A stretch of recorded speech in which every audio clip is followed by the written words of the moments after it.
Now over to our much-awaited moderator, Dr. Sumanth C Raman, for the Olympic panel discussion.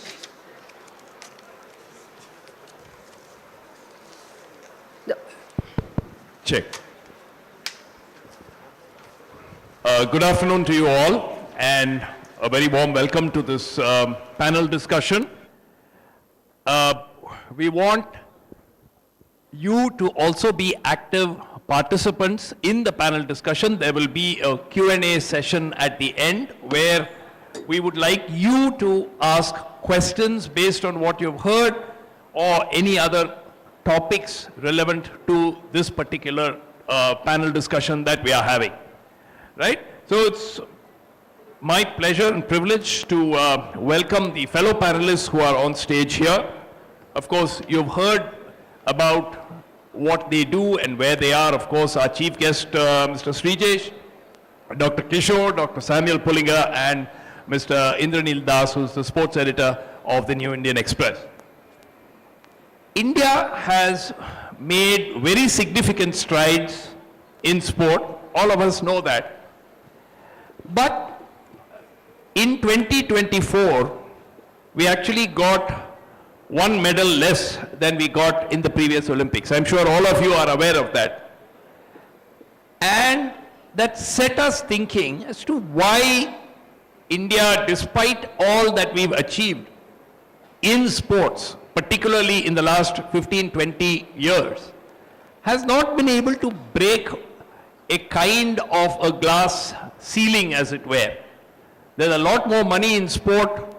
There's a lot more infrastructure in sport than what we had earlier. But somehow, that gold medal, which we want at every Olympic Games, has been missing. This Olympics, it was missing. Last Olympic Games, we had Neeraj, who brought us glory. And again, before that, we had to go back all the way to Beijing, to Abhinav Bindra. So there is a problem. We need to do better. Yes, we are better than what we were 10 years ago, 20 years ago, but we definitely need to do better. And this is where I'd like to start off with a little bit of a comparison on China. I know it's not a fair comparison, but guess how many medals India has won in the history of the Olympic Games? Anybody in the audience? Overall? Roughly, give me a rough number. Roughly, you're right, 41 medals, right? China did not participate in the Olympic Games except once in 52, and then they started in 1984. China have won 700 medals in just the last 12 Olympic Games. So I think that would give us an idea of where we were. If you look at the Asian Games, India, in 1982, India won 57 medals at the Asian Games. 1982, the games which were held in Delhi. The last Asian Games, we roughly doubled that to about 106, 105 odd medals. In the same period, China went from something like 30 gold medals to 200 gold medals and 373 medals at the last Asian Games. So I think we need to see where the gaps are. And I would like to start with Sreejesh. Sreejesh, do you see the pace at which we are getting better? Are you happy with it? Are you happy that, you know, last time we've got 7, in 21 we had 7 Olympic medals, this time we had 6 Olympic medals. Before that in London we did reasonably well, Rio we did well. Okay, but are you happy with the pace at which Indian sport is improving, and particularly with respect to hockey? That's a good question. And I think that's to the wrong person, but I believe that the track is right. We are on the right track. The government is giving enough facilities. SAI is doing a wonderful job with all the facilities. But for me, I always felt it like these all facilities are on the top level. So when we are looking into the grassroots level, we need to develop a lot. Not only the infrastructure. Infrastructure is developing everywhere, according to the states or, you know, in country wise. But when it comes to the coaching part, definitely we need to look more attention to those areas. And when it comes to the medal tally in Olympics, okay, this time we are one medal less, but I think we got more numbers on the fourth. So if it converted into any other medal, I mean, you know, one more step ahead, we could have finished into double digit, 7 of them. Yes. So I think on the top level, the facilities and the exposure what elite athletes are getting is really good, and the target definitely it's for 4 years. From there, we need to change into 8 to 12 years. Yeah. So that from now we needed to start our preparation for 2032 or 2036. So then only we can expect some miracles over there. Okay. Now, I'll just come to Dr. Kishore. One of the big complaints for years together has been that, we don't have infrastructure, government is not giving us adequate infrastructure. But today, a lot has changed. I mean, the government has given us a lot of centers of excellence. You head a center of excellence yourself in Trivandrum. There are centers in Bangalore, there are centers in Punjab, there are centers in so many places. What is it that you feel needs to change for that exponential leap to actually happen? A very pertinent question, Dr. Sumanth.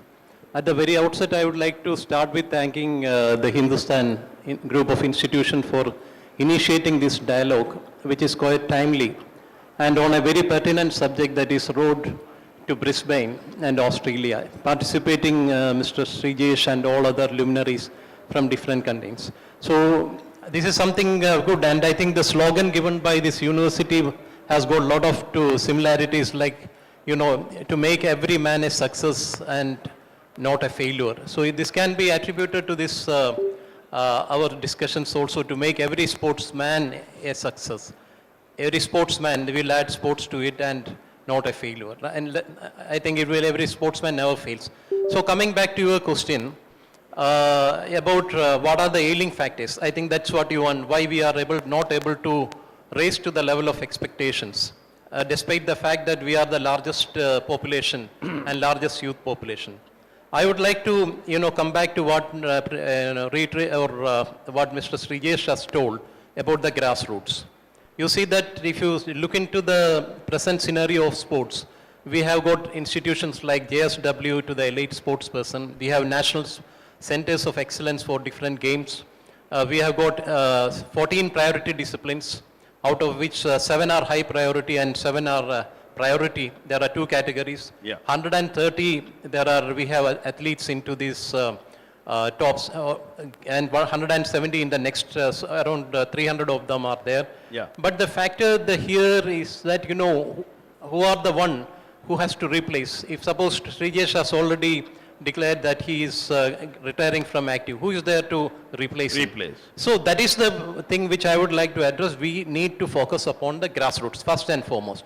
If we are the largest youth population, we should look into the playing population too.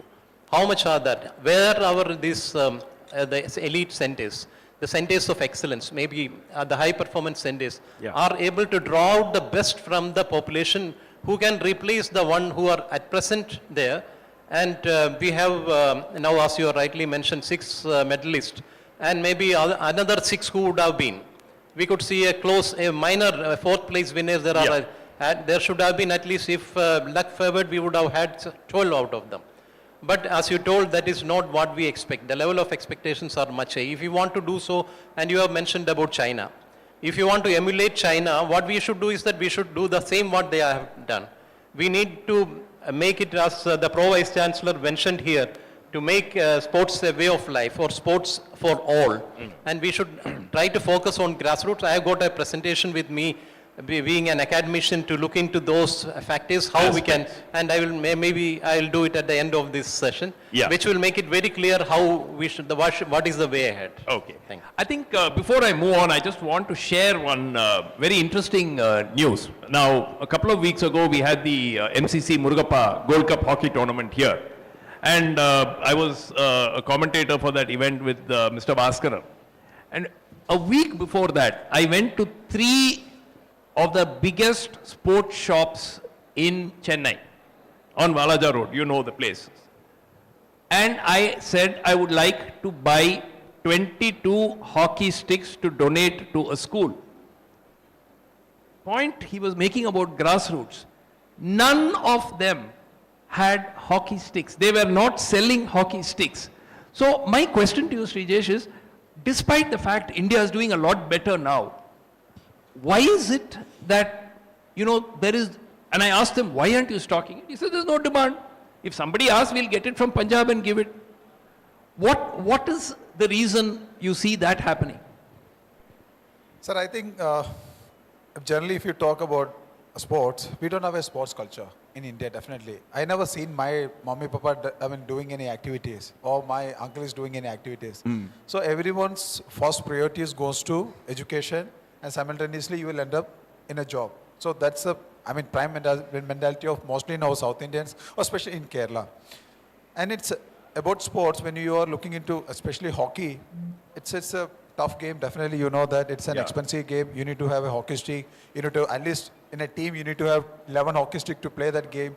Goalkeepers need special protection. So when a kid approaches parent for hockey stick or hockey, they always feel like, no, you can choose any other game. So that's why they devote their mind into some other event.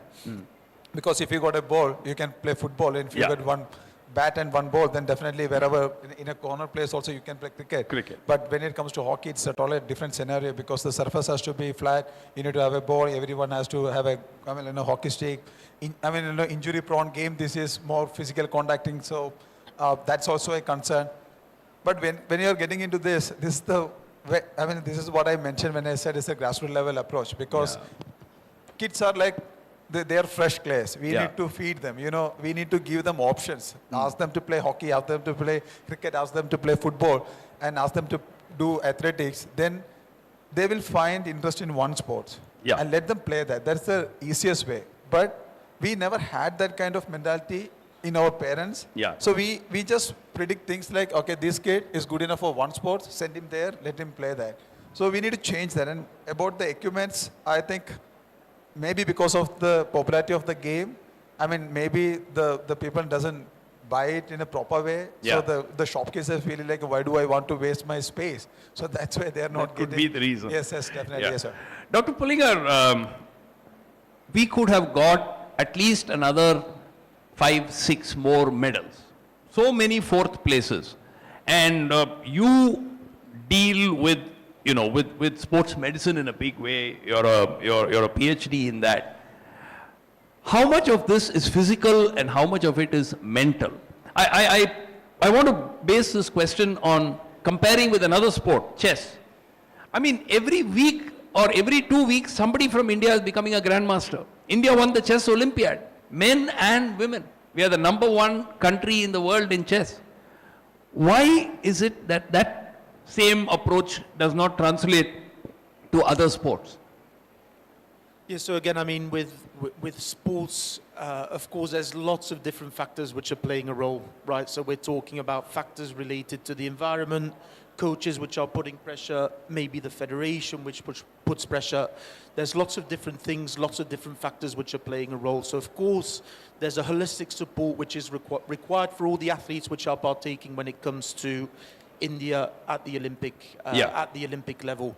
So providing athletes with the exposure at international level from a young age is very, very important, because again, this is when they can actually learn to cope with anxiety, with different skill sets when it comes to elite level competition, and also to build a belief that they can actually beat their counterparts when it comes to different countries in the world. So one of the things which I've always said when it comes to Indian athletes, we cannot expect the athletes here to perform at the same level as the athletes in other parts of the world if we're not providing them with the same facilities.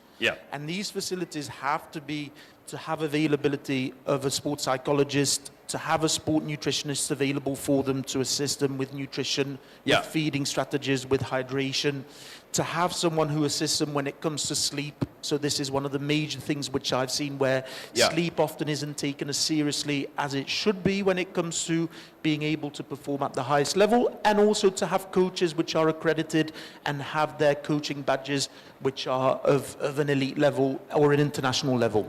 No, but if I were to ask you, at JSW, you have, I think, about 300, 400 trainees. If you were to say that their gap between achieving at the highest level, they were being held back, would you say that, they just don't have the physical strength, the endurance, or would you say it's more a mental thing that they need to be worked on? I know both of them need work on, but if you were to pick one, which is the bigger problem?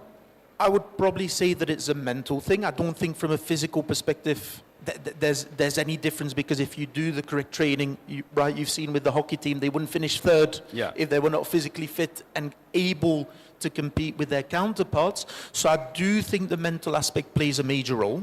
And I do think sometimes that with athletes which are older, it's very, very difficult to change their mindset, right? So there is that belief that they're unable to perform against their counterparts from different countries. So working with that mental health and well-being, having that support strategy from a sports psychology perspective is very, very important. And I think I can see, especially with the younger athletes, that things are changing and are changing very, very fast. And I see a bright future when it comes to Indian sport. And I think that we can draw, Indranell, on the example of cricket. I mean, 25 years ago, when India played an overseas test match, you expect the team to choke. They will choke at some point and they will lose the match. And then perhaps the era of, Saurav Ganguly and the others started. And today India, I mean, if India actually chokes, that is a surprise in cricket. Yes. What is it that you think the other sports persons need to do, particularly in view of what Dr. Samuel just told us, saying that, it's more a mental thing than a physical thing? Yep. Here I'd like to, take the example of hockey. Yeah, little closer, Mike. Like you're saying that in cricket we don't choke anymore. That's because they've formed a winning habit. And same thing, hockey. I mean, people, I don't know how much they follow hockey here, but if you see the success story of hockey after 2008 Olympics, that's Beijing Olympics, where they did not qualify, and then they finished last at London Olympics. 2016 was somewhere in between. Yeah. And then 2020 bronze medal. And this time they were almost winning. That was, could be hard luck, because they were playing much better than Germany, but still at the last moment they lost. Correct. So that is success story, because they evolved. They have evolved. They have identified where their weaknesses are. Then they plugged those holes, and they improved. And they improved, and they started winning, and now winning has become a habit. Yeah. So when the winning becomes a habit, they don't want to lose. So when they don't want to lose, the adrenaline flow, the mindset, everything changes. So this Olympics, they could have won gold. Yeah. They've beaten Australia, they've beaten England with 10 men. So against Germany, it was, I think India were playing definitely much better than Germany, but still, that factor, that luck factor also, you have to consider that into account. But that is called success story. And from now on, it has to be the next level. Yeah. So that's just an example. So now he's into coaching. So he'll be coaching the junior players. Yeah. So that's the grassroots. So we need more players like him to get into grassroots level coaching, because grassroots is where we identify talent and then we nurture them. Yeah. And the best coaches are required for grassroots, not for the elite. Elite have already achieved. They need expertise. Yeah. They need guidance. Like for example, the Indian team, the cricket team. Yeah. What will you teach Rohit Sharma or a Kohli how to bat? So you need guidance. So that's where people like Sreejesh will come in, and we need more people like him to, coach the grassroots level. And we should concentrate more on the grassroots level, because we are talking about 2032. Yeah. That is 8 years now. 8 years. A child who is 16 years will be 24. 24. So we have to concentrate on the grassroots, and like you're saying, and form a winning habit like what men's hockey has done. And that is percolating to the women's team also. Yes. They are also playing well. It was unfortunate they could not qualify this time, but little bit of governance issues here, there. So I think that's what we should aspire for. Dr. Kishore, this question of sports psychologist, how well equipped are the government centers or the centers of excellence with sports psychologists? Because we don't have too many,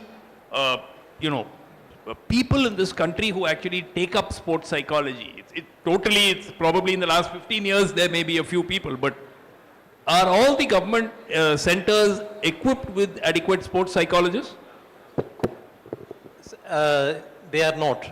To reply to the question to the point, but sports psychology, I would rather say that this sports psychologist's role is on the mental training. How the physical training, the qualities to be honed and upskilled, and at the same time the mental qualities also need to be sharpened.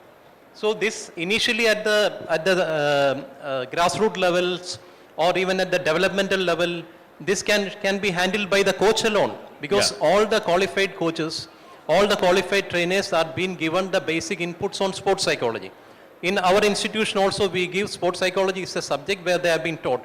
They don't require another sports psychologist than the coach. The coach is himself trained on sports psychology. But when it comes to the elite level, to the advanced level, you require exclusive sports psychologist. Like every sport requires a type of a particular mental quality. Yeah. Like in the case of boxing, you need to be aggressive, a long distance runner need to be tolerant, and a goalkeeper and a captain need to have the managerial qualities also to manage the team. So these are to be, the concerned coach along with the manager, they will have to have at the elite level to have a very critical analysis of who is what and what are the strong points, and to see that wherever there is some setbacks, like a particular, we can see the, I would like to rather attribute to the performance of Indian archery team. Archery. If you see that they were doing very well, extraordinarily well in the, even this time, but when they go to Olympics. So these are the things where we need to focus individually, personally, to find out what is that is lacking in them, which sort of mental, and it has to be addressed, tailor-made address need to be made and it need to be specific. But I do admit that, we don't have at present adequate sports psychologists to look after at the, at each and every level. Yeah, I think that's a very, very important point that we need to address, because a lot of the issues that sports persons face at the highest level are mental issues. It's not that they're not good enough to be there, they've got all the talent. Dr. Pullingar, I just want to ask you, one of the issues we used to discuss in the past was about sending our athletes abroad for training. Always they would say, we don't have enough, the best of training facilities here, our athletes need to go abroad. Would you say today, with the investments that, a JSW has made, a Reliance has made, and so many other organizations from corporate India have made into sport, would you say that's no longer necessary except for competitions to actually go abroad? Or do you still feel that, it's better to train? For instance, Neeraj Chopra spends a substantial amount of his time training abroad. So does it make sense to train abroad, or is it okay to train in India for most of the year? I think we need to have a look at two different aspects, right? So, for example, if we do take the case of Neeraj Chopra and he trains in India, most of the time he'll be bugged by media, they'll come in, ask him to do television shows. So the reality, if he's in India, he's not going to train, right? Okay. So, of course, a combination of both is very, very important. Right, because we also need to understand that, for example, let's say we think about hockey, right? The weather conditions within India are not always ideal when it comes to playing games of hockey all year round. Yeah. So the exposure of both is very, very important, to have a structured training program and plan when it comes to the athlete year cycle, so that we can plan both training within India, competition within India, and that exposure and training abroad, which is extremely important as well. Because again, when you're training with other athletes, with other teams, being exposed to other environments, of course you're learning new things and you're adapting your game and becoming a better athlete overall. Okay. Sreejesh, before we go on, I want to narrate one incident, and I want you to tell me how far advanced we are. This was, I think, the 2006 Champions Trophy, which happened here, 5 or 6, I don't know, 4. Champions Trophy in Chennai, yeah. And at that time, India did not have a video analyst. So I remember this was a match, I think the Spanish coach was actually having a person recording from the top of the gallery and one person at the ground level recording. And he was getting feedback about the goalkeeper's movements on a penalty corner. And I remember it was the Pakistani goalkeeper, Salman Akbar or somebody. And I remember this so distinctly that he actually gave information saying that in the penalty corner, the man's reaction to the right is a lot slower than his reaction when he moves to the left. And this was during a match. So today, would you say, in terms of whether it is video facilities, whether it is sports psychology, would you say that the Indian hockey team lacks anything that, say, for instance, the German hockey team or the Belgian hockey team or any of the other, our rivals actually have? No, I think I was clear about this in my first statement, because in the elite level, we are well equipped. So the facilities what we receive, we are getting all the, wonderful training facilities, the equipments what you said, video analyst, we do have a psychologist. Recently before Olympics, Paddy Upton were there with us. And we had analytical coach with us, that comes an assistant coach. We had a psychology already Paddy is covered.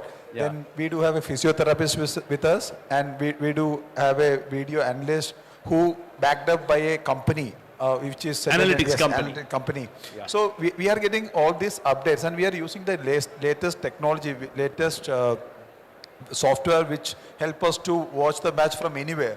If the Indian hockey team is playing in Delhi, I can sit here and I can see what's going on and how they are coding it.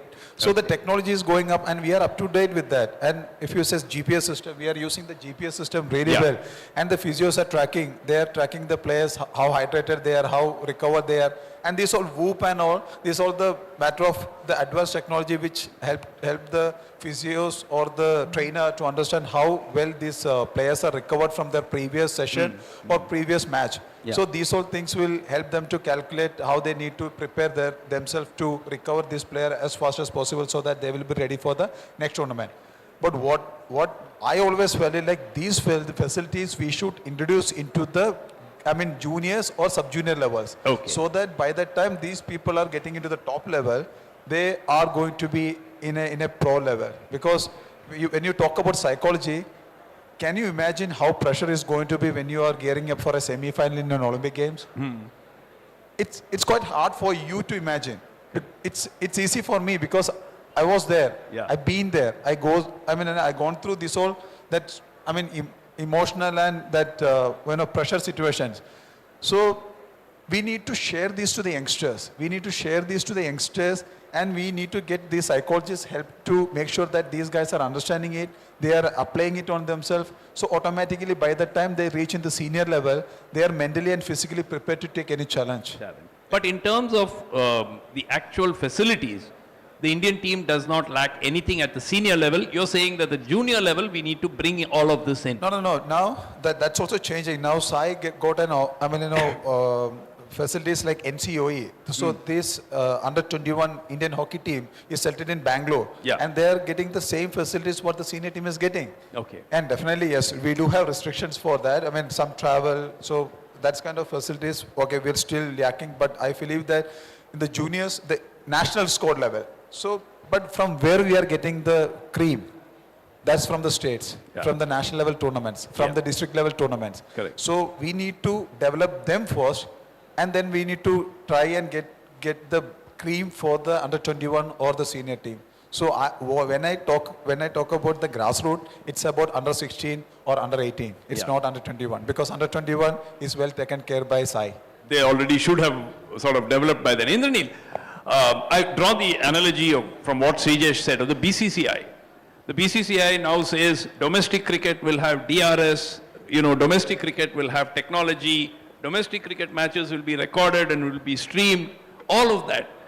It may not be down to the grassroots, so to speak, but at least they've made that transition. It's not just that technology will be used at senior India matches, it will also be at the domestic level. And there was a very nice example where somebody had actually pointed out how players play a wrong stroke when there is no DRS. They tend to take the ball on the pads a lot more. And once they were exposed to DRS at the domestic level, they corrected themselves. So do you think that, we are probably leaving it too late or right at the top before we actually start exposing the sports persons to the best? Yeah, I agree with you, like especially in Olympic disciplines. Like you were mentioning about going abroad for training. So that going abroad for training maybe 10 years ago, it was pertinent because we did not have much facilities. But after 2010, after the Commonwealth Games, and after, say, in the last 10 years, a lot of infrastructure development has taken place. And for example, if you look at the medalist this time, Manu Bhaker, she trains in India with Jashpal Rana. Sapnil Kusale, he trains in India, in Pune with Deepali Deshpande. And then hockey, they were there. And I think he would be able to narrate that. They were the last persons during COVID to leave the SAI facility. They were there training till they were allowed to leave. So those are the you have the facilities and Yes. you have got good training, and the coaches and the support staff, if they are all good, that means you don't need to go abroad except for exposure. Exposure is required so that you have a level playing field once you go to the Olympics or the World Championships. So you'll have to play with all the top players. So for that, you have to go and compete in as many tournaments as required. But in India, there are certain problems also. Like there's a lot of burnout cases in the juniors, especially the juniors, even shooting after Abhinav Bindra's and gold, and before that Rajavardhan Singh Rathore silver, it grew, exponential growth. So the parents, they all took their kids to shooting ranges. So now in all the shooting nationals, you'll find hundreds of people, shooters participating. Yeah. So what has happened is they are initiating them into shooting too early. So by 12, 11, 10, so by the time they reach 18, 20, they're already burned out. So I think we should also focus on the grassroots, and when we should shift them, when the specializations should start. Yeah. I think that also is very critical, because if you start very early, you're going to burn out by 20, 21. So I think we'll get Dr. Kishore's inputs on that, but I wanted Dr. Kishore's inputs on another thing. Some of the sports from which much was expected at Paris, for instance, badminton, table tennis, some expectation was there. Archery, of course, you already mentioned. Some of these sports seem to be having people who are, there was one report I read, a story I read in a newspaper. They said, if an Olympian has gone for 2 Olympics without a medal in an individual sport, don't send them for the 3rd. Would you agree with something like this? Because I think that one of the, for instance, no, I know it would have hit Sreejesh. That's why I said in an individual sport. The point is, would you agree that, for instance, Sharad Kamal. Sharad Kamal is a phenomenal player, but Sharad Kamal is 40 years old. What happened? Logically, Sharad Kamal should not be the best player in India at the age of 40. There should be an 18 or 20-year-old kid who is taking his place, and we are not seeing that. I know him, he's an amazing guy, and he's a fabulous player, but he's 40. So, Dr. Kishore, you think that there's something about this theory that maybe if they go for a couple of Olympics and they haven't done well, give somebody else a chance? I will rather attribute this to the coaches who have groomed them. See, there is something known as peaking. I think Dr. Samuel will agree to that. You should plan the peaking in such a way that it should come out at the optimal time. As you mentioned that many athletes had to quit prematurely because of the improper unscientific training. They had limited vision and limited targets, with which after that they have just had to quit because they had their peak already. And it was prematurely planned, unscientifically, and that is why. But even if your Padma Shri Sreejesh is able to prolong, he has quit, he has left this from competitive on himself. He wanted, he can even now go for and they would be happy. But it depends upon the sort of making, how he has been groomed and brought up to this level so that he can sustain his speaking for long. You can see that the same note even now, that even when we equate Mr. Sreejesh, we should equate with our, other Olympians, and especially if the early 90s we had hockey triumphing in many Olympics. And the same, almost all those Olympians were doing it for consecutive Olympics, many Olympics. And that is all because of how they have been groomed. They have done it in a natural way. If they don't, and otherwise it should have been so scientific, so that their peak has been maintained for consistently for long. So that depends upon if the way in which, if you have to trace the history, how they had been groomed, how they have been trained. Even in the case of Mr. Sreejesh, initially he didn't come for hockey as a goalkeeper. He has been trained initially for other disciplines, and then later he has been shifted, so which helped him to get into the right spot at the right time, and then from there to raise to the higher levels. So that is what. So you feel it's more an individual individual issue. It has to be done on assessment. It has to be realized by the coach or the person whomsoever who is handling him. Yeah. One thing, Dr. Samuel, that I wanted to ask you, do you agree with that point of view that somebody, I mean, different people peak at different times, so you can't just generalize and say that, if they haven't done well at 2 Olympic Games, don't send them to the 3rd in individual sports? So, I mean, we need to have a look at different factors, right? Because even, let's say there's an injury beforehand, whatever it may be, lots of different factors, of course, play a role when it comes to whether or not someone will peak at the Olympics. Of course, if someone qualifies and they deserve to go, right, it's not me to say that they shouldn't be going to the Olympics because they may be too old or there is someone else that should be coming through. Of course, if someone qualifies, they should be going to the Olympics because they've merited through the qualification to go. And then, of course, the whole support needs to be provided to that person when it comes to them attending the Olympics. Okay. Of course, I also agree, right, that one of the main issues, especially within India, is that a lot of athletes tend to individualize in sport very, very early. One of the things that we focus on, and this is especially in Europe, right, is to enjoy sport first. Yeah. You're not playing hockey at the age of 12 to win every single game. Yeah. You're playing at the age of 12 because you're enjoying to be with your friends, and you're also playing different sports because you want to do different things at that age. So I think the peaking and the individualization has to come later, because what we tend to see with a lot of the athletes here is that these basic human movement skills are not there.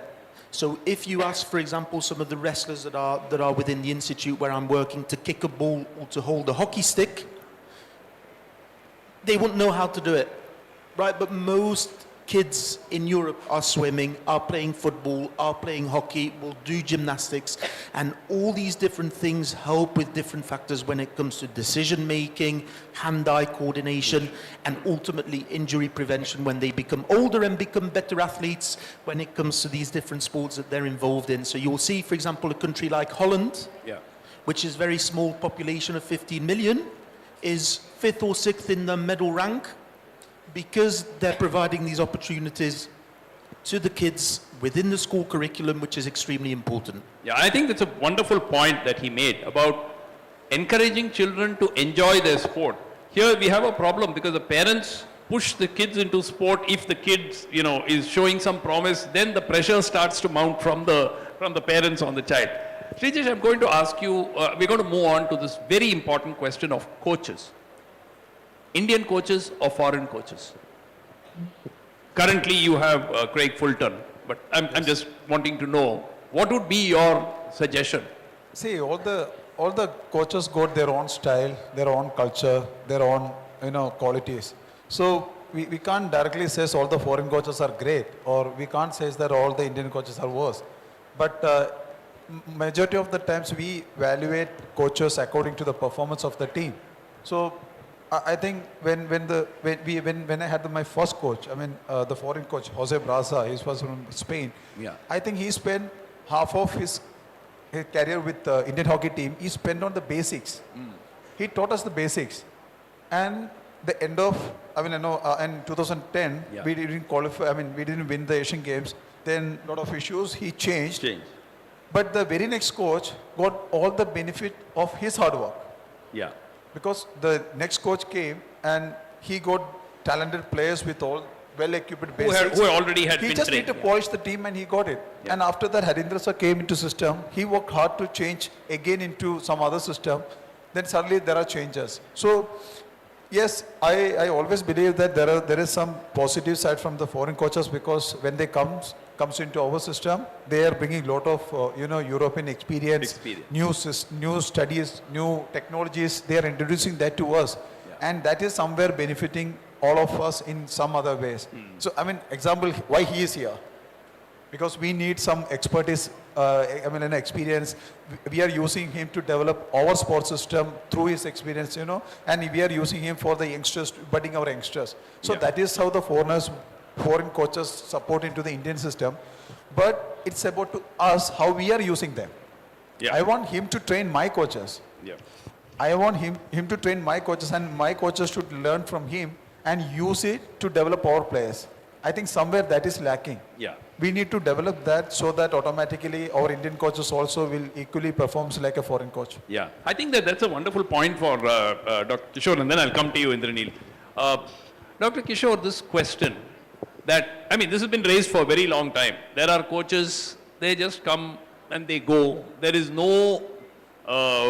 a kind of permanence to their role, which you don't see in many other countries, except at the highest level. I'm talking about the grassroots level, the coaches of SAI or the coaches of any of the government programs, state government also. For instance, here, Sports Development Authority of Tamil Nadu has hundreds of coaches at different places. But, they are like government employees. And you can't have that in sport. If they don't perform, they should be replaced. Do you see that as a big challenge? And the second point is what Sreejesh mentioned just now. Can we get the foreign coaches to impart their knowledge to the Indian coaches who can then train the students? See, this about the quality of the coaches, there are two aspects to it. About the capacity building of the coaches. The coaches especially in our country, are being groomed and they have been produced through the National Institute of Sports, Patiala.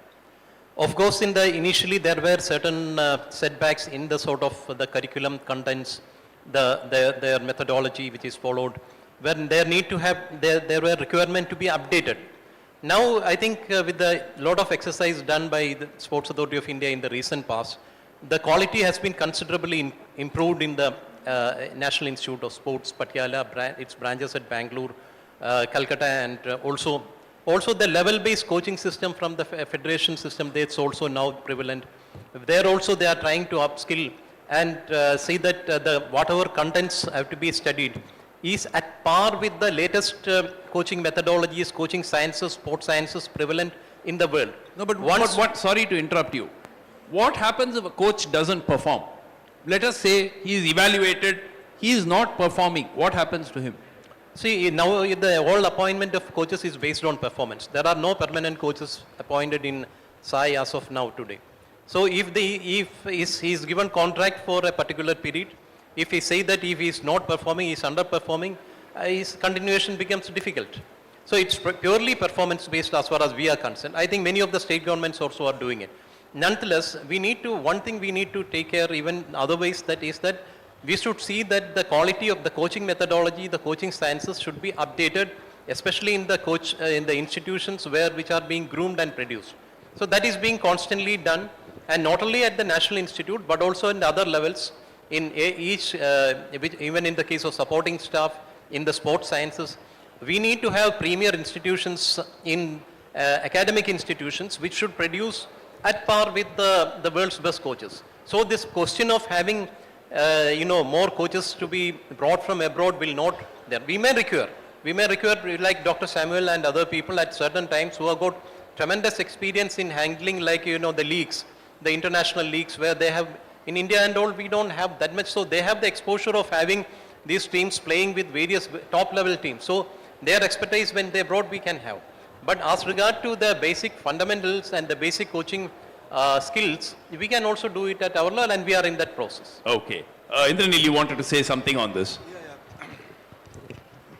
I feel that, about the debate between foreign and Indian coaches is, it depends on the sport itself. Like, for example, and sport, and if you excel in a particular sport, like, for example, I'll give you shooting.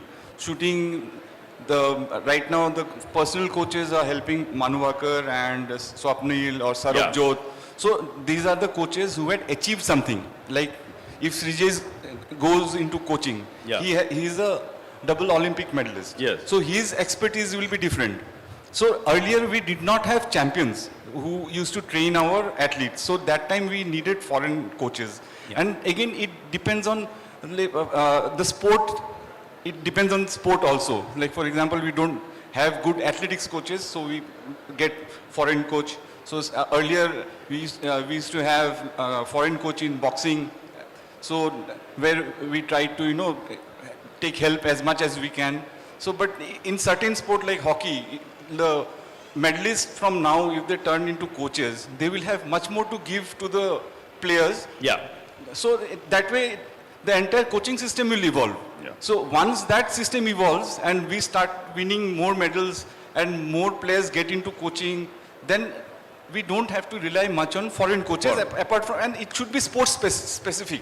Yeah. Like certain sport, if you need foreign coaches, we go there, find the best coach and hire them. Okay. It should not be just just for the sake of it, we should not hire a foreign coach. That is Where there is a requirement, you go. hire. Yeah. Okay. But here I would like, you were saying that it should be performance based. You can take Neeraj's example. So he was training under Yue Hon, former world champion. Yeah. So he shifted from Yue Hon to Klaus Bartonitz because he was much more comfortable with him. So, and right now even Steve Dunn, his contract was terminated midway because he was not producing results in boxing.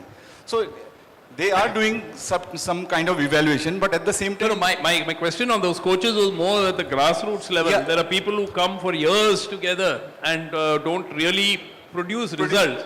For instance, SD80, I know, has got coaches who have been there for years with very little to show for it. But in grassroots level, now they have started, but earlier...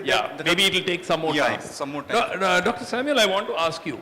I don't know if you would have visited in Chennai. We have the Ramachandra Institute of Sports Medicine at the Ramachandra Medical College Center, where you can do the muscle mapping, you can do the endurance testing, you can do the whole lot of sports mechanics and related testing for athletes, and you can spot which all of that.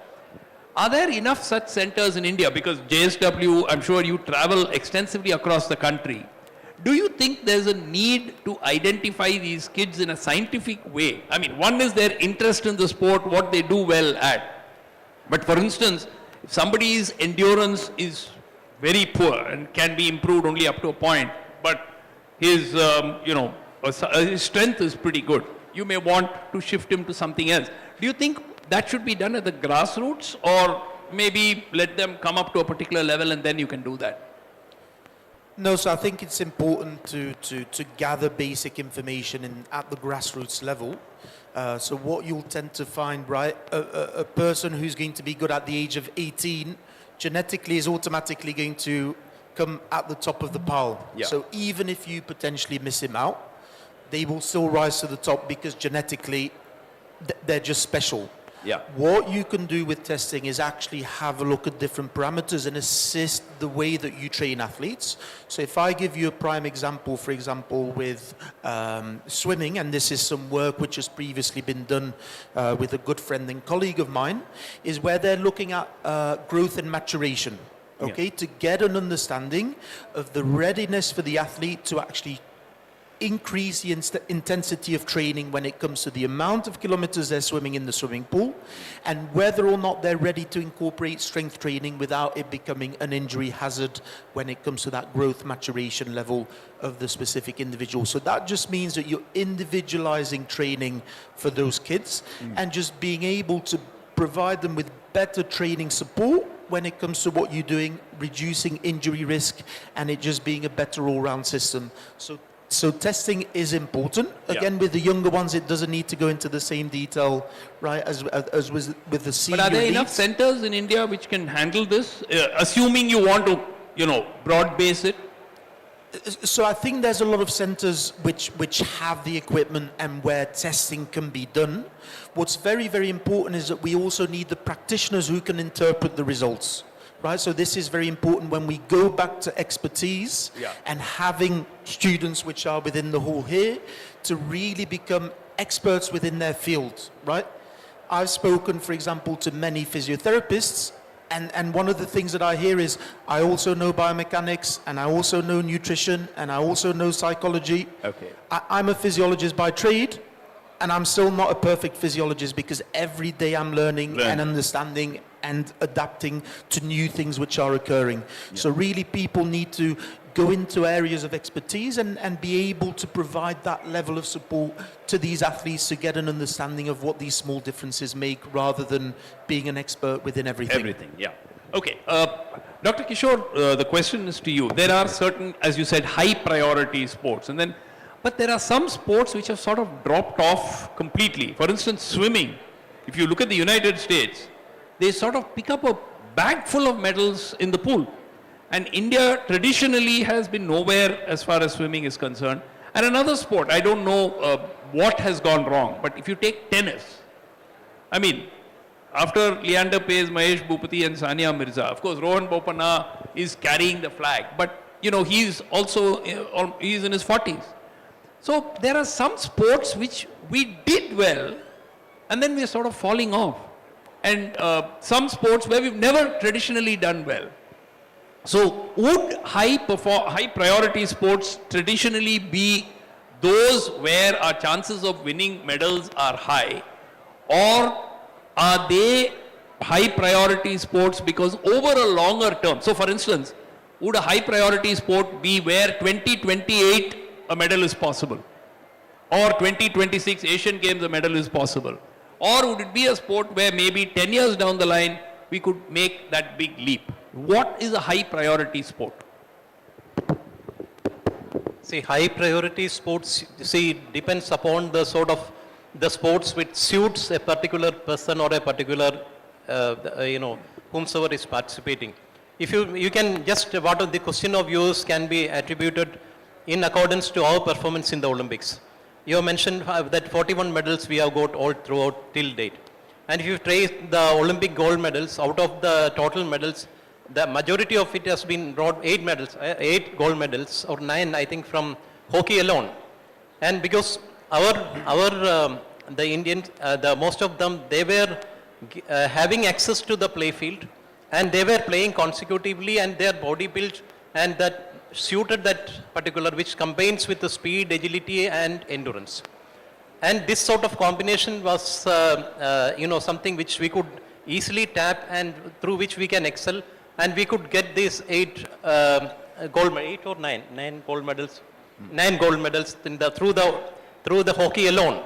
So that is what which means if you look into scan this entire youth who are sitting here, and you can make them, a talent search is done. You can find the build which suits the different games. Maybe some of them in priority, some of them in high priority. You can see the body structure of Padma Shri Sreejesh. You see that how much is his upper proximity, upper body, how much is his lower body, what is his belt, what is his body composition. So, and the same thing you can just see with Neeraj Chopra. How is Neeraj built? You can see a lot of similarities between this. They are both of the same body type. And I can tell the same with the 2 other sportspersons of the world level, Usain Bolt and Michael Phelps, who are the highest gold medal winners in the Olympics. You see Usain Bolt's body structure, his upper extremity and lower extremity. He has lower extremity higher than upper extremity with very explosive muscles. And that is something a born sprinter. And you see Michael Phelps on the other side. Michael Phelps had a very short lower extremity and long over extremity, that too very. That is why these two were the best, which suits this Olympic sport. But you told about Michael Phelps, that I don't think anyone has matched how much gold medal Michael Phelps Yeah. got in Olympics. At one time, 8 gold medals. So that is why how we can reap medals. So we need to have a talent search system wherein the entire youth of the country or the cross section of it can be searched in accordance to the talents which then. And I would like to also agree to the point which Dr. Samuel has made, that we have no dearth of talents. But the thing is that we are not able to, find out them from them. So today the chancellor was asking this group, how many of you play? And hardly 1 or 2 raised the hands. Had this all been playing, there would have been at least 2, 3 who international, or at least 5 or 6 internationals from here. So that applies to every educational institutions. So I think we need to have this and also have a culture, sports culture, what Padma Shri Sreejesh has mentioned, that we lack a sports culture. This need to be reintroduced, inculcated into our youth, the sports culture. And this is basically motivated by, needs motivation to the children. You can see that what Mr. Priya Sreejesh does not get, Padma Shri, Khel Ratna, and Ajna Award. And above all, he is the national hero, which other field can offer this much of before the age of 30. Yeah. So it should be something through which the youth should get attracted, motivated, and They become role models. Role for- models. Yeah, yeah. Sreejesh, if we can move now to 28, if you were to pick, say, as an observer of Indian sport, if you were to pick 5 sports which could bring us the most number of medals. Now, obviously, let's keep hockey aside because hockey can get you 1 medal, 1 gold medal. But apart from that, if you look at the individual sports, which sports would you pick?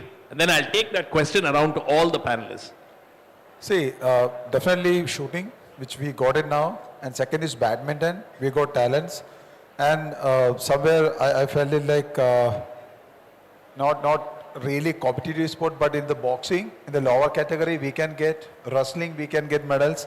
And I mean, when I said boxing, it's not in heavyweights. Okay, it comes to like Nikat. I mean, she just missed it, but majority of them, I felt it like yes, we can get it. And in athletics, you can see that Neeraj is, getting the medal, but who is after Neeraj? That's a big question mark.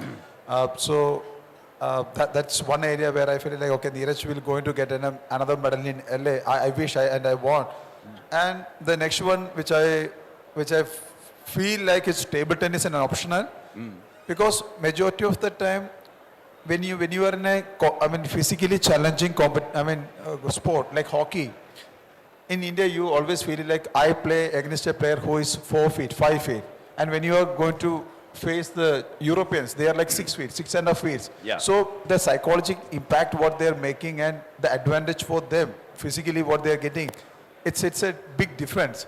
So, but these sports, what I mentioned is Non-contact sports. Exactly. It's not physically challenging. It's like, definitely there is difference, okay? Yeah. If a 0.01 point, it's make a difference in Olympic Games, right? Yeah. For shooting. Yeah. The same way, 100-gram weight, Yeah. how it's managed in wrestling. Yeah. So it's all sports are tough, but when I felt it like, okay, these sports are quite easy for us to get more medals because we are good in that. But when you look into Olympics, we should look into the medals. I mean, as you mentioned before, Olympics, swimming, how many medals are there? Gymnastics, how many medals are there? So these are the areas where we need to focus more into, and where we can address these young kids, we can draw them into that. In the school level, we can introduce them to athletics and gymnastics. Yeah. From there, we can drag them into the swimming pools, so that at least they develop a taste in there, and they will get into Olympics and they can bring medal for us. Yeah, I think that's a very extremely important point where kids don't take to certain sports at all, and suddenly you can't expect Olympic medals to come from gymnastics when there are no gymnasts even at the grassroots level. I think the mobile phone has wrecked a lot of sporting activity. Most of the kids are now, when we were young, we had to be shouted at to come back home from play. Now, kids have to be forced to go out of the house to play. I think that's a huge difference. Dr. Samuel, if you were to pick 5 sports, and you've seen these athletes at close quarters, give us your pick of 5 sports. I mean, of course, the focus needs to be for India to catch up right, with the other nations when it comes to the amount of medals that we're winning as a country. So of course it's very simple when we have a look at the sports that need to be picked to have additional focus. So we know that swimming has lots of different events, right? Because there's lots of different distances, male, female, relay, whatever it may be. Then of course the range of combat sports, wrestling, judo, boxing, again you have lots of different categories where you have the opportunity to gain medals, and it should be really these sports which are focused on. And then of course of the sports where India has been successful, such as hockey, also need to be a focus because it's within that societal norm when it comes to being successful with hockey. One of the things that I would also say is when we talk about Indian people in general and people say, oh, they're small, they cannot grow tall. No one would have said 5-6 years ago that someone would throw a javelin close to 9 meters, 90 meters. The reality is now you have 4, 5, 6 javelin throws which are coming through the system who are throwing 80 plus on a regular basis, right? Some are reaching that 85 mark, 86 mark. So the people are there. So this is why this structure, talent identification, providing support to the athletes is so important. And of course, athletics would then be that other core sport that I would. So your 5 would be what? Would be wrestling, would be shooting? Would be the combat sports, so probably Boxing. wrestling, boxing, because Yeah. those are the two which India has had some success. Then shooting, archery would be a focus. Of course, athletics, because there's lots of medals, and swimming, without taking away the success in the other sports. Okay. Indranell, can I come to you, and audience, start getting your questions ready. We'll come to you in a bit. Yes. I think we have forgotten that squash and cricket have been added to 2028. Oh yes, cricket is going to be there at the So- next Olympics. So The cricket, if we win, definitely men, women, 2 medals. And squash, we are good at, so maybe 1 medal in squash. So besides those 2, and because traditionally we are strong in both the sport, so if we leave that aside, then we have to do well. I mean, if Neeraj can continue till the next Olympics, he is one in athletics. Murli Sri Shankar had been knocking on the doors, so hopefully he does well. Then that is athletics, then shooting, definitely they have to continue. And badminton, right now the issue is they don't have that kind of bench strength that Saina had, like Sindhu was there. Yeah. So here they need to build on the bench strength, and which they are trying to build. Badminton Association of India, SAI, everyone is trying to build that bench strength. So badminton, then boxing, men's boxing has fallen, which we should be, I think, concerned about. Yeah. So after Vijender, the no man has won. yeah, still now we're focusing on Nikhat Zareen and we have, the yeah, women. so we have to find a man boxer will win a medal. Then archery, I don't know if we do mentally, if we are sound enough, we should be, winning a medal there also. So these are, the sport which I think we should be doing well at the next Olympics. And Archery definitely is a squash sport, and yeah. squash and cricket, if we do well, then maybe 10 medal, the double-digit figure we might reach by 2028. Okay, if we, again, we'll have to fall back on cricket to get Olympic medal. Dr. Kishore, which would be your pick of 5 sports? 5 sports that we need to focus on, Mike. I would like to start with shooting, because shooting, we had the strongest contingent with 21 participants this time, and next year also we will see that Manu has just missed 1 medal, or maybe 2-3 other medals also, was quite sure. Of course, then hockey also is in the, definitely with Mr. Sreejesh taking on, and we can look into. Then wrestling also we would, almost because of that unfortunate incident, we would just mixed. Boxing, athletics, and these are the disciplines which I feel that, of course, archery too, we have missed, and badminton. Badminton also we had fair chances. So these disciplines, of course, we have to focus. And rightly mentioned, the inclusion of cricket definitely will pave the way for 1 medal. We expect that it should be gold and nothing less than that. And also squash from Chennai will definitely fetch some medals too. Thank you. Okay, so the next Olympic Games, in case any of you don't know, is going to have cricket in the Olympic Games. So India has a chance to win a gold medal there. So before we go to the audience and invite them for questions, I'm going to again quickly ask all of you, for that big leap to happen, for India to sort of become a powerhouse in sports, how many more years do you think is it going to take? Will we be the powerhouse in 2032? It may take some more time. It may not happen. What do you think, Sreejesh? Say China got 40 gold medals in Paris. So how long do you think it will take for India to get maybe 20 gold medals? Now, I think if we are starting here, nothing is going to happen because everyone is a big talker.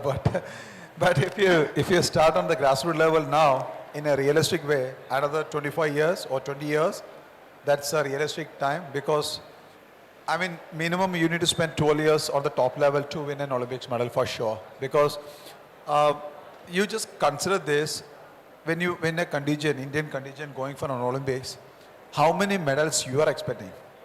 The realistic medal. So everyone want every participant to win a medal. But how many are there to win a medal? So when we count that, it comes like under 12 or under 15, that's it, that's a maximum.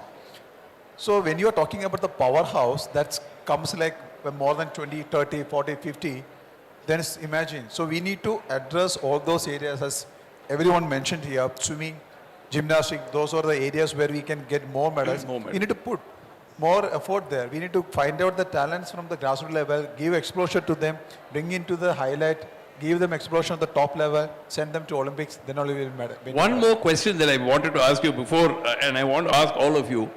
Many of the countries actually import sports persons. Do you think that India should be looking at something like that, importing sports persons from, I'll tell you a classic example, Qatar. Qatar wins a lot of medals. Most of them are people who they've taken in from Africa and so on. So earlier on, there was this theory that India should do this for football, because in football, there are players from other countries who would be happy to, get the opportunity to play international football. Do you think something like that makes sense, at least in one or two disciplines? I know it's a crazy idea, but it's been mooted. And I know for football, the AIFF itself was talking about it at one point.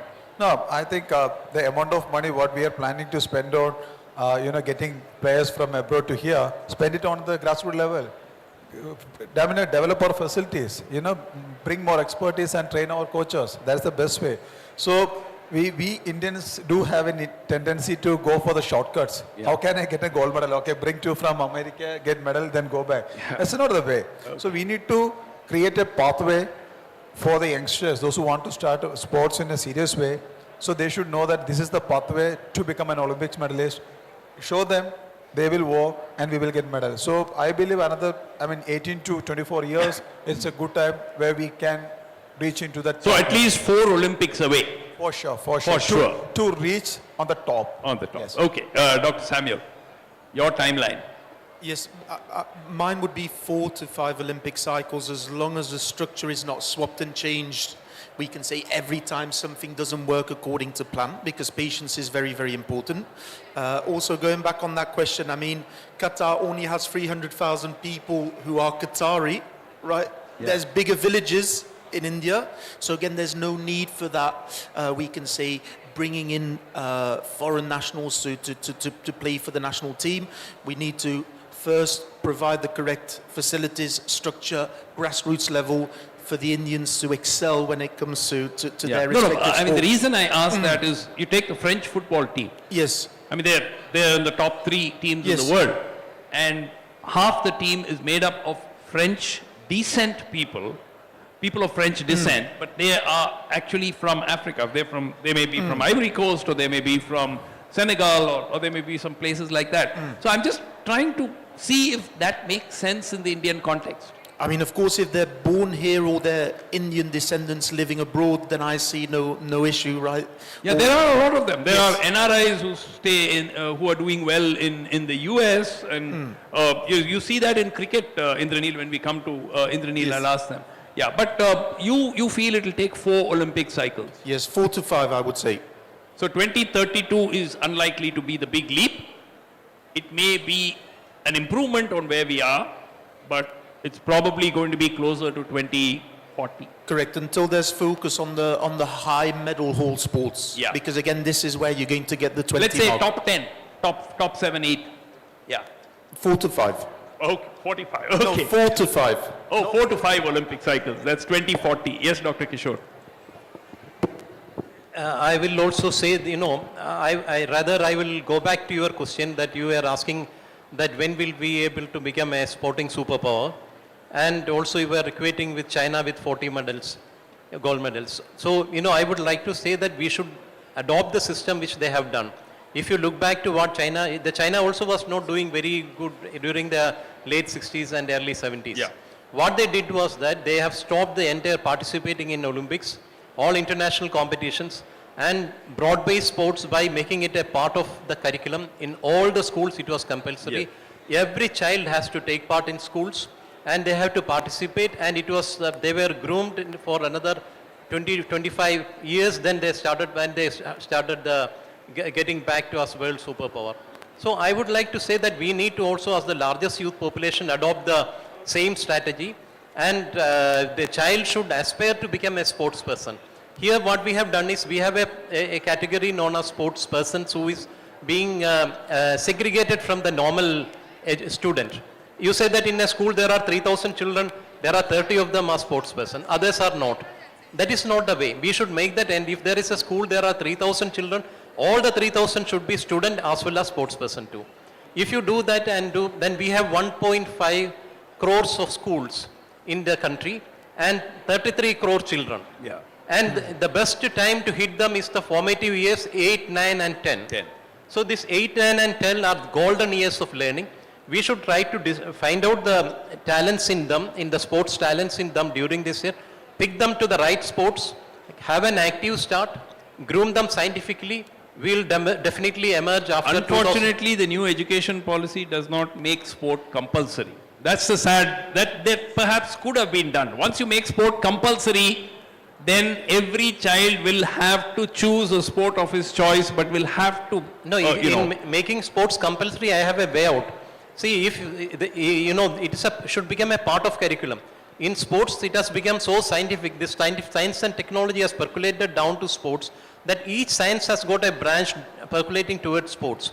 Why don't you make it a part of them? Every child should know what their body, how many of these children who are there know that what will happen to them if they don't do exercise, and what will have advantages to them what they do exercise. It is not taught to them. It is not a part of their curriculum. They don't do it, learn it during their school days. Then how they will get motivated towards sports?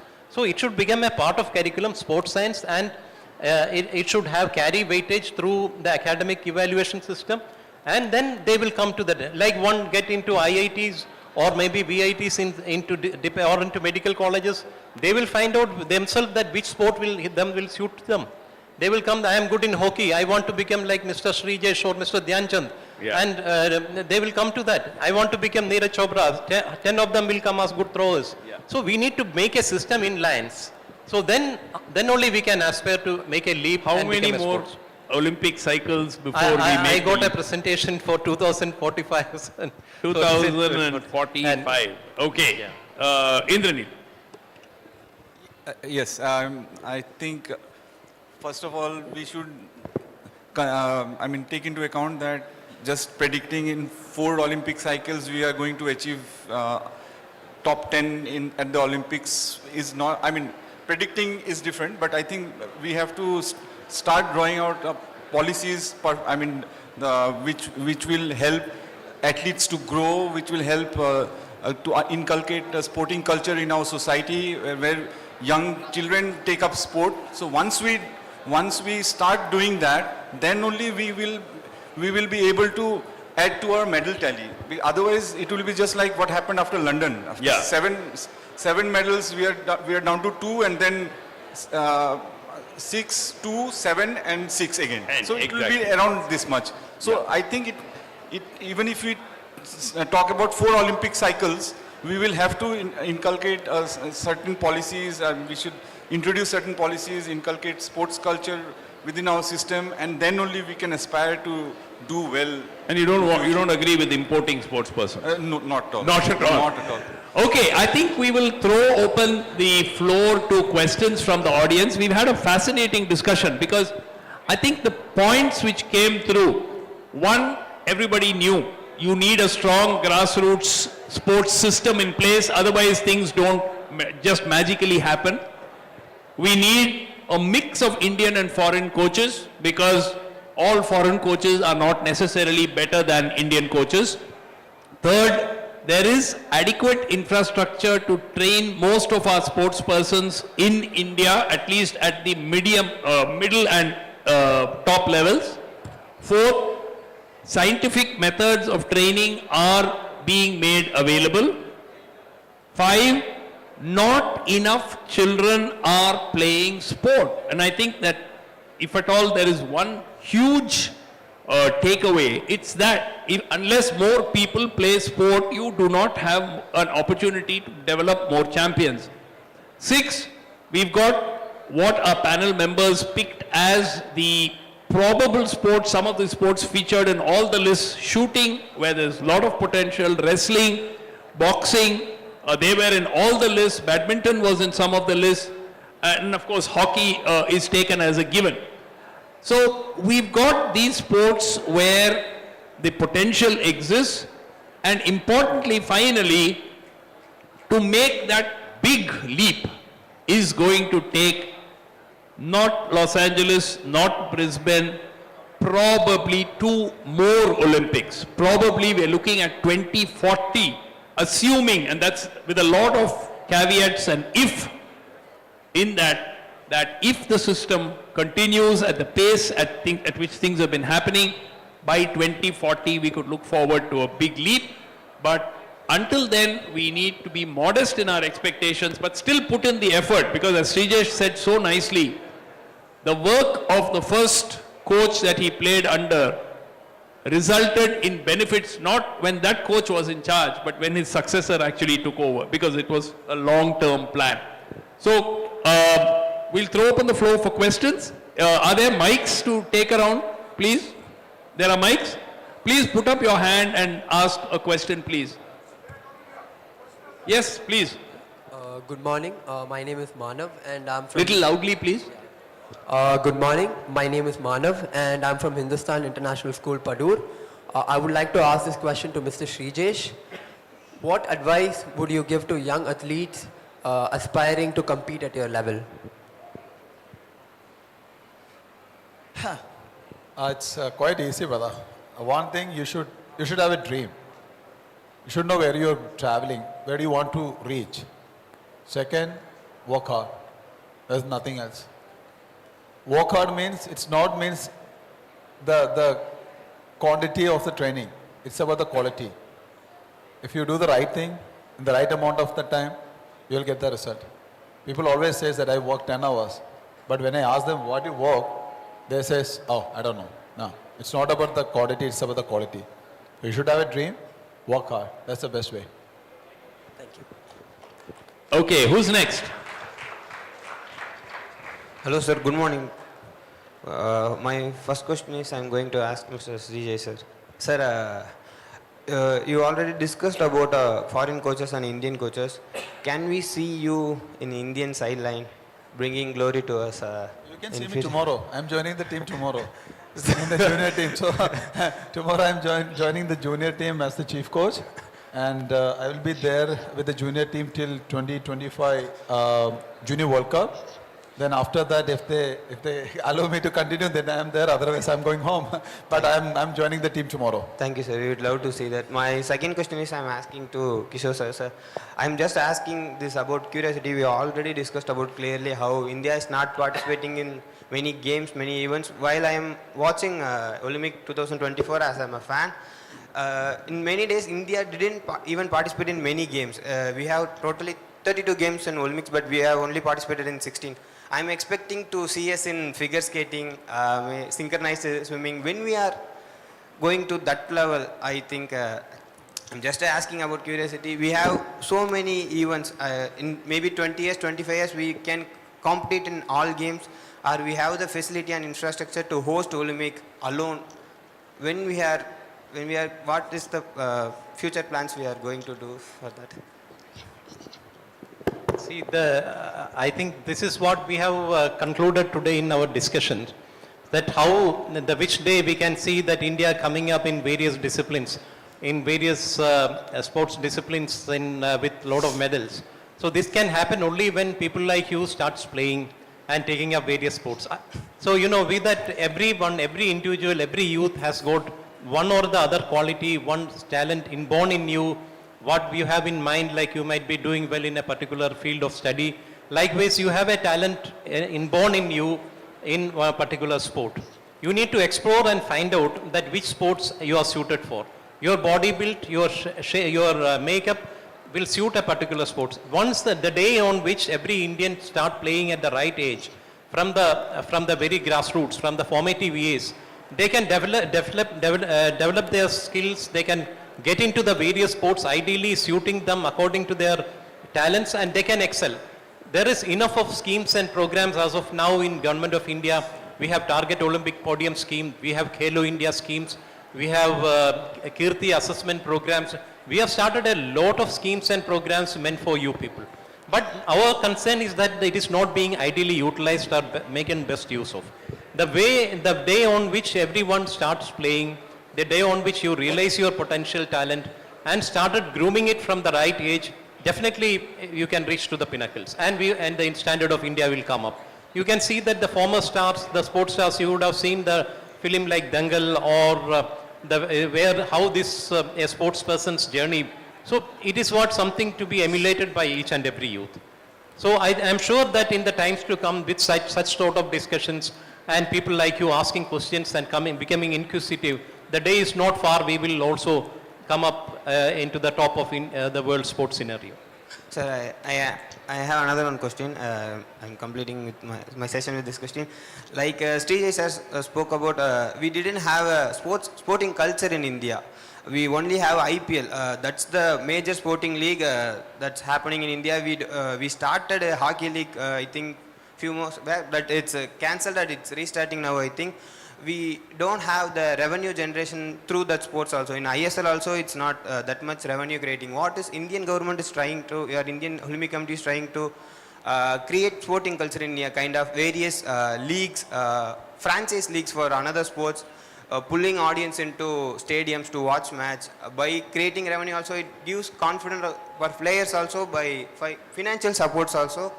It will, by this I think it will create more Sreejesh, you'd like to answer that? I will answer that. Yeah. How many sports you watch? Sir, I am watching all ISL games happening in Chennai. Only games you watch. Yeah. There are other tournaments. Sir, See, the problem is we are not watching it. Yeah. We are the issue, Sir, not the government. The government giving opportunities. There are tournaments. There are tournaments comes in televisions. But cricket is the only one which is visible sir, to us. What I'm telling No, I got it, what you mean. Sir, mainly is if our game is happening in other country, we can't watch. If AFC Football Federation match is happening, we don't have any streaming sports, Star Sports. Major sports are not streaming any games of thing. Actually, now the games are telecasted in lot of apps, which you can watch it live. But what I'm saying is, we should change it. We should change the culture. When you started to watch other sports, automatically the rating goes high, the viewership goes high, then the sponsorship comes, then that money automatically comes to the sports. So that's how the sports develop. Yeah, next, can we have the next person? Yeah. Okay, sir. Give the next person an opportunity. Yeah, please Sir, come. Hereafter, we will try to watch more sports. Thank you, sir. Thanks. Hello, sir. Good afternoon. I am Divyadas from, I'm pursuing BTech EEE in first year. I'm from Hindustan Institute of Technology and Science. My question is, how technology is experienced, how is technology changing the way and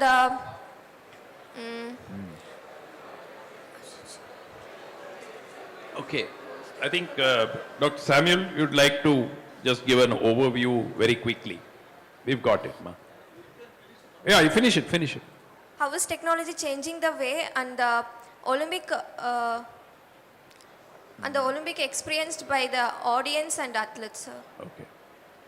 Yeah, so technology now is playing a major role when it comes to sport, because we know that we can utilize technology to get a better understanding when it comes to elite athletes, what they're doing, what they need to be doing, and so forth. And I think really in India, there's a big opportunity because there is a high level of expertise when it comes to tech students to start creating stuff when it comes to technology within sports and adopting it within the Indian setting. Of course, technology also helps with fan audience to ensure that the fans are more engaged, etc. So the future is technology. Unfortunately, when it comes to sport, there's more and more technology that will come into the forefront. Great. You want to add? Now, I would like to, supplement to what has been said by Dr. Samuel. Your question is very pertinent, how technology has percolated down into the system of sports. That's what you wanted to mean, isn't it? It has percolated down so well that it has emerged as a subject. There is a subject known as sports medicine. Now, sports engineering, there is a sports technology, a separate subject is being developed. IIT Chennai has already developed sports technology and they have started giving admission in for sports, those who are excelling in sports. So the biomechanical aspects, how a sports person perform the biomechanical analysis, exercise, physiological analysis, sweat analysis, wearable technology. There are a lot of, the technology has percolated down, even the strides which they take, biomechanical, everything is being, technology has percolated down. So it has developed as a different department or a different subject itself. So if you are interested, this is a good way to pursue further, and it is in the times to come, it is going, you see that the world's largest stadium, with the climatic change, you have seen the stadium World Cup which has happened in Qatar. It is technologically highest designed stadium with the temperature being controlled inside. So it is going to come up in a big way, and I think definitely there is a lot of scope for technology, and it's already has been into the sports in a segment. Yeah. Can we take two more questions? Yeah. Please come. Thank you, sir. Good afternoon, sir. My name is V. Sai Vignesh and I'm from Hindustan International School, Karapakam branch. So my question is, cricket will be added in 2028 Los Angeles Olympics. What will be the impact of it in 2032 Brisbane Olympics? Okay, Indranell. Yeah. So cricket has been added. That's which are the which format has been added? No, sir, they didn't specify it yet. No, it's T20. So they'll men and women T20. So they're going to introduce in America, USA, because T20 has become quite popular in that part of the world, and they want to market that in the US. So once they market that in the US, the revenue generation also will be more. So going to 2032, since it's being held in Australia, and Australia have both men and women, good men and women team, and they already won T20 ODI World Cup, and then they're former T20 champion. So they will most probably retain cricket. So as far as Brisbane is concerned, I think cricket should be there for that for the Olympics. Sir, I have one more doubt. 2028 is a winter Olympics. Even though most of the cricket league tournaments are happening in summer, why are they introducing it in winter? No, it's in the Los Angeles regular summer Olympics. It's in the summer Olympics. Thank you, sir. I will answer your pertinent question. The contemporary timings of holding various competitions are changing. You see that because of the climatic change. Now you see the marathon. The marathon races are now being held in the mid of night because of the global warming. The change in the climate will necessitate a lot of changes in the timing. The summer Olympics normally, which is to be done in the peak of summer, going to be in the winter. The last Qatar World Cup football was also chosen at such a time that it will not, the climate impact will be. So the contemporary changes in timings, or the time on which is due to the global warming, the climatic changes which are happening. It will come more of the changes will be there in future. Thank you, sir. Yeah. Last question.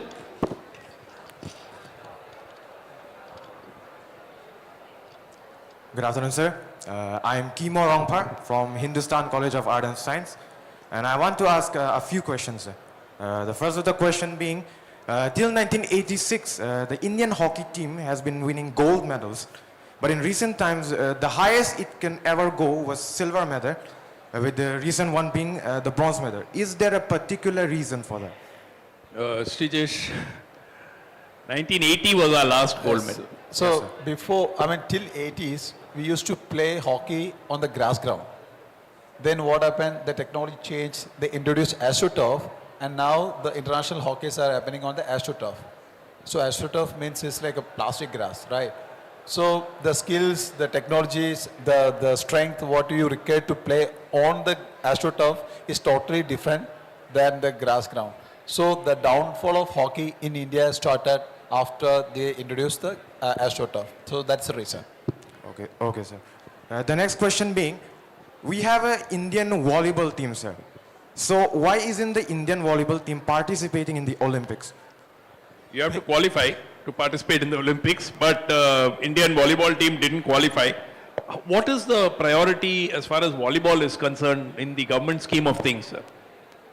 Volleyball is already there. As you told, there is a, we are not up to the Olympic level, even up to the Asian Games. We have not come up after we have done in 90s. So our standards are not at present qualifying to come up to the Olympic level. Olympic, yeah. So I think we just have to wait because volleyball is not yet there at the Olympic level, right? Okay, thank you very much. A big round of applause for our panelists who have made it such a fascinating session, and they've given us so much of food for thought. Okay, before we wind up, guys, okay, this is advice coming to you from a doctor. I'm a doctor, so I can give you this advice. Please, you guys will have to take up some kind of physical activity to stay fit. It's not enough to say after I become 35, 40, I will start. That's too late. Many of the diseases that you get are now coming in younger people, and that's because they are not exercising. One of the main reasons. So please take up sport. You have, in fact, I was so impressed that Hindustan University has the opportunity to play so many sports. You guys should be out in the field every single day, at least for 15, 20, 30 minutes a day. So please make it a point to get exercise. Whether you become sports persons or not, please play a sport and enjoy it. So once again, thank all the panelists for their wonderful insights. A big round of applause for them once again. And thank you to Hindustan University for having organized such a lovely event here today. So thank you very much. Hold on.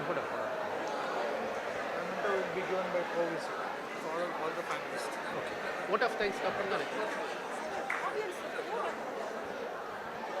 Again, students, please be seated.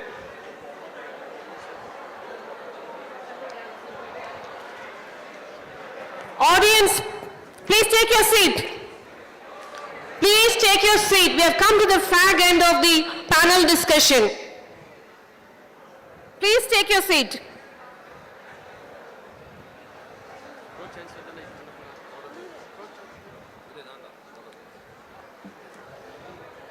Thank you, panel members, for sharing your thoughts and wisdom. So this would inspire the budding minds of our students. Now I kindly invite Dr. J. David Matthew, Dean Sports, to present the vote of thanks.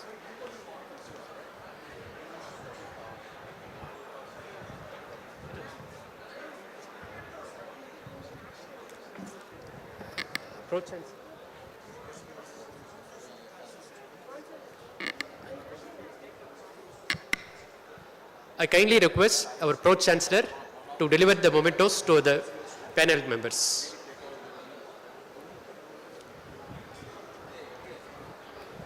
I kindly invite Pro Vice Chancellor to deliver the mementos to the panel members.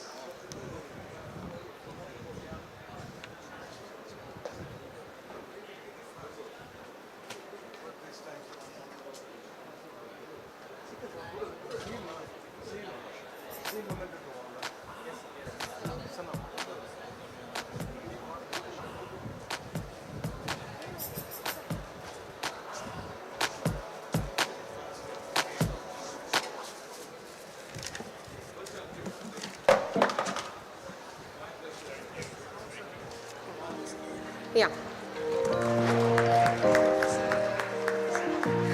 Dr. G. Kishore.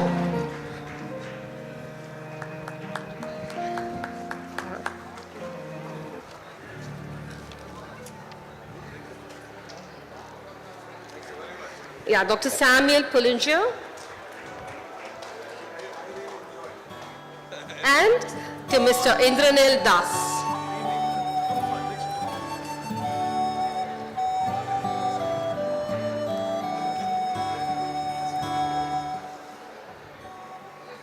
Thank you, panelists, for your insightful discussion and expertise. Your perspectives have provided valuable food for thought.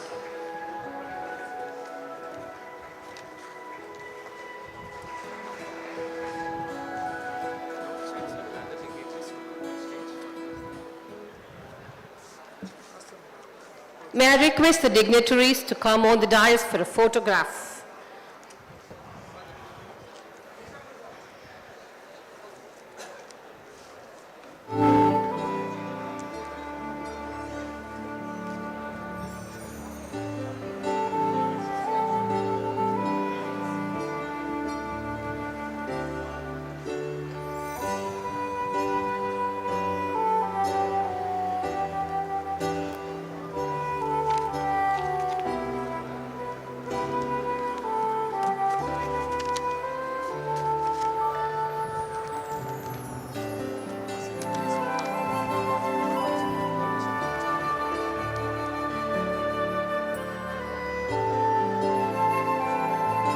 Thank you all.